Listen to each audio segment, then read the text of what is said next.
All right, in this video, I'm going to be covering chapters 5, 6, 7, and 8 of Larceny in the Heart, The Economics of Satan and the Inflationary State by Rousas Rushdoony. So, start out with chapter 5, which is titled Shortages. So for those of you who watched the last video, in chapter 4, he talks about the economics of Satan, and essentially what that looks like. So, my light just went off. Okay, well, there we go. So, basically what he does is in chapter 4, he goes over the fact that, like, Satan in his temptation, he offers a quick and easy fix to the world's problems. And essentially, in this chapter on shortages, he expounds on that point. And Rushdoony makes out the point that God made the world finite. He talks about the fact that God gave shortages to serve a purpose in God's kingdom. They motivate good work, which is a gift of God, as we saw back in chapter 3. Shortages serve a purpose. Are they difficult things to go through? Yes. But it's God's gift to us because it causes us to enter into this intelligent work that he designed us for, and it really fulfills our purpose as man. But as sinful and lazy creatures, we desire the short route, and so we buy that lie of Satan, and we look for the quick fix. So in buying that lie, we take that lie from Satan. We look for the quick fix. And essentially this is what the humanitarian government promotes through this idea of costless money he talks about. So it's essentially, the fact that money used to be tied to gold, but it's not anymore. So now they can just produce however much money as they want. And to us, it seems money still has the same value, when in reality, it really doesn't. And so they promote making all this money, and then essentially the government gets it all, and then they have all the power because they have all the money. And so it's a worthless money in a way. And so although they maybe look for the quick fix, we have this money, we can get rid of world hunger, we can solve these shortages that are occurring around us, but it doesn't really help because the money is not real, it's just fake. So although it can jumpstart some stuff, in the end it doesn't actually change anything. And really this is just a figment of our imagination. It's the government just taking power, because even if the money had value, it's still essentially buying the power, like putting them in control of the earth's destiny, when we all know that God is in control.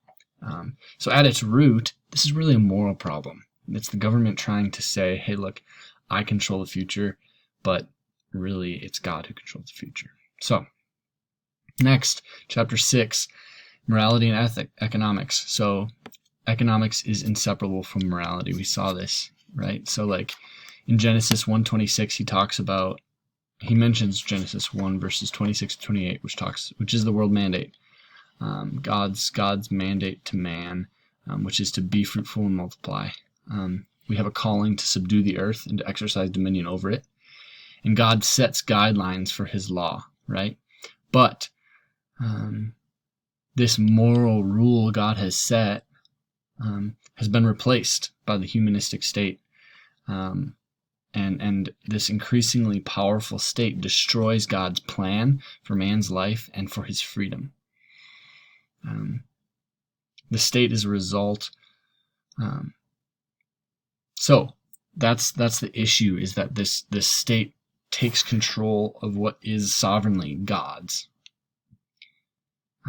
So the issue is this humanistic state, which is taking the place of God. However, we cannot sit back and blame the government, because we're the ones who put the government in place. We are voters. We as people are the issue. The state is the result of people and their desire to be ruled over and taken care of. It's essentially the issue of the Israelites that they had, right? they followed.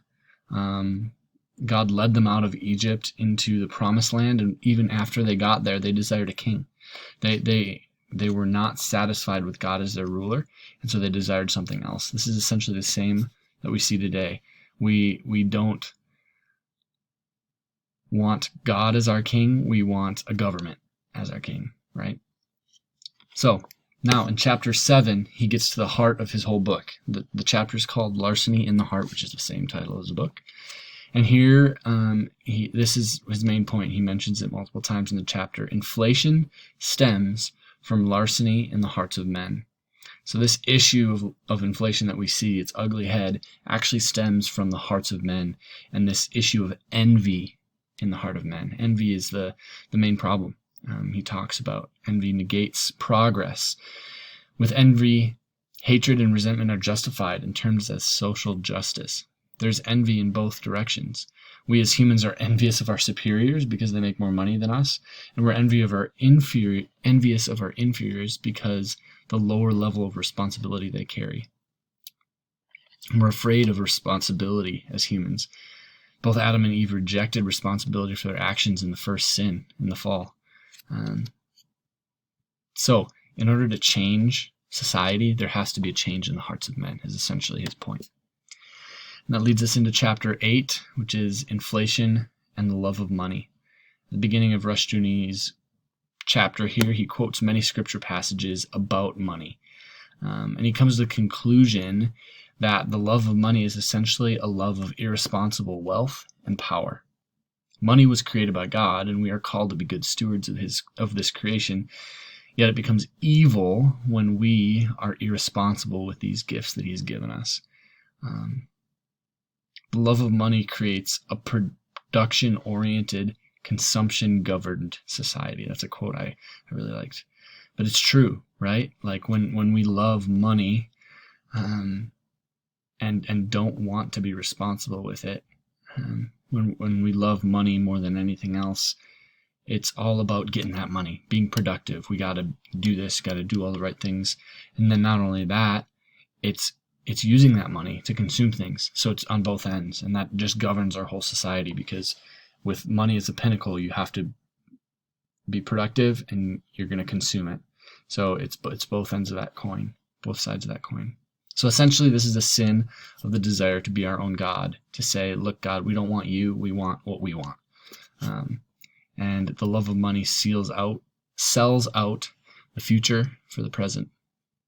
And that's all I have for you today in those chapters.